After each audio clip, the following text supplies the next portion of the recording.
So, as promised, I wanted to tell you guys about telling people that you have an eating disorder. Um, there's definitely certain health problems that you don't want to tell your family all about, and it's awkward to tell them about it.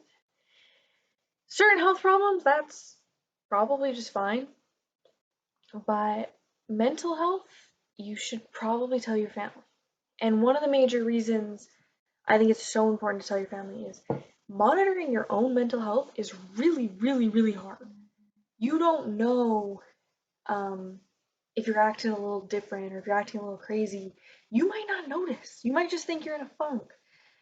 So, whether it's depression or anxiety or anything else, letting your family know can be very helpful. They might also know how to reach out to you and they might understand more if your mood swings or you act out in some way.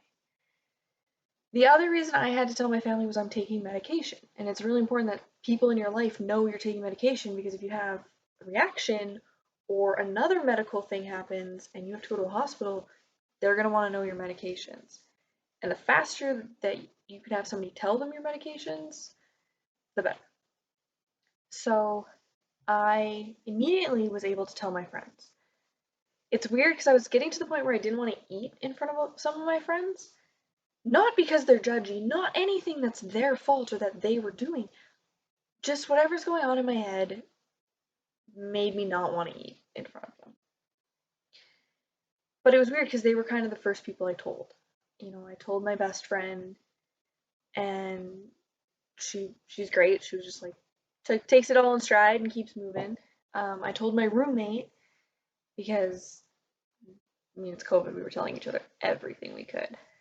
And I told my cousin, who is my best friend and my big sister, and she deals with her own issues, so she understands even more than most people what it's like to have a mental health issue. Even though ours are quite different and how we handle emotions is quite different and our problems are quite different, it's nice to always have somebody who understands. I told my mom, and the number one reason I actually told my mom was she has had mental health issues in the past, which I just recently learned about, and she is like a friend of mine now. Like me and my mom are really close now, and we talk about most things. So she knew I was going to therapy, and she knew I was trying to lose weight, and I was like, we should probably like keep her up to speed on how these things are going and what's going on.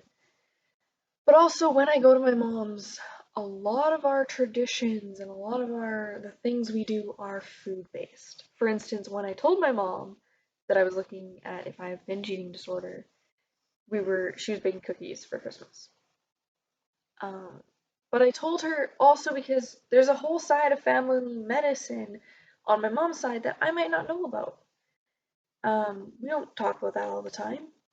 And that side of my family is much more likely to go to the doctor. So I actually did talk to her, and she mentioned that there's thyroid issues on, like, my grandma and grandpa both had thyroid issues and stuff. So it's something that I'm glad I talked to her about. And it's another person who loves you and wants to support you. I didn't find any of these people hard to tell. Then we get to my dad. And this is a man who raised me by himself and did everything he could to give me the best possible life. Dude paid for my education, like, best possible life. And it feels like you're kind of not letting them down, but saying they did something wrong. And especially because my story is kind of my dad did do something wrong. He approached a sensitive topic in the wrong way, and it may have made this worse. And it may not have. And that's one thing, like, if he ever sees these videos, if I ever put them out there, or if I ever tell him about this part, that if he'd never said anything, the issue still may have been the same. The issue was probably there before he said anything. And in the end, when he said something, I did lose weight. I did make myself healthier, physically healthier, not mentally, because I didn't solve the actual problem.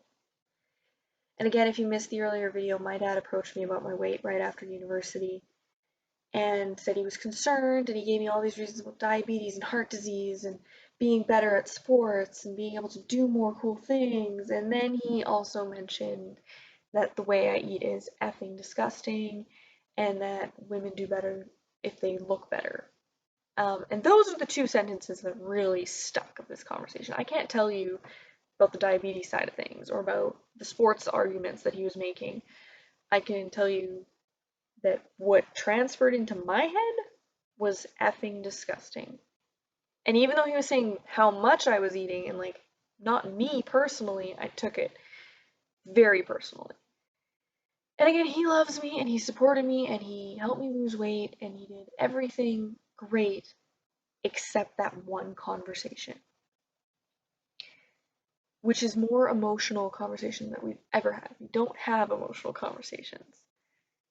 So telling him I was a little bit nervous, but he's also my number one emergency contact, so he has to know that I'm on a pill, and he should probably know if I have some sort of issue, and what's going on in my life, because he does deserve to know that.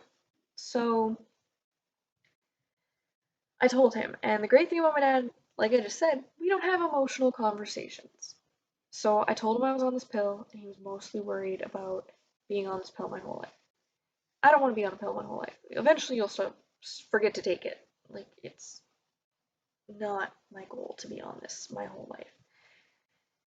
And he trusts our doctor, which I think really helps. The fact that there's a doctor he trusts who's told me that it's binge eating disorder. And other than that, he's kind of like, seems like you have it in hand. Let me know what's going on. It was a very quick conversation. We easily switched conversations to something else. And I'm sure in the future I'm gonna have to like tell him more about it or make him watch these videos or something, but I was surprised how hard it was to initiate the phone call to tell him. And what I'll say is the people might say the wrong thing because they're not professionals. They don't know what to say.